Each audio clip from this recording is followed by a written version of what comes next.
Kenya Tea Development Agency managed factories are implementing new stringent measures that will see poor quality tea from farmers rejected. KTDA Chair Enos Njeru says the new measure has been taken to address increasing volumes of unsold tea at the Mombasa Tea Auction, which is attributed to poor quality produce. Reports indicate that 40% of all teas delivered for sale in 2023, which is about 230 million kilos, was unsold due to quality concerns from potential buyers. This has prompted the agency to set a minimum quality standard, which will see produce not meeting the threshold rejected at KTDA factories. As KTDA, we want to set a minimum standard quality that will be acceptable to KTDA. If certain quality will not be met, KTDA will not accept this tea.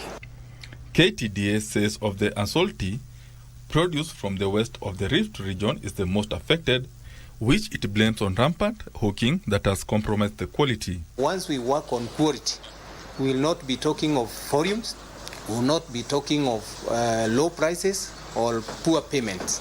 We want actually even to improve and reduce the margin between the highly and lowly paid farmer. The unsold tea has seen farmers in recent months complain and even hold protests about delayed payment for green leaf deliveries. Benson Rioba reporting for Prime Edition.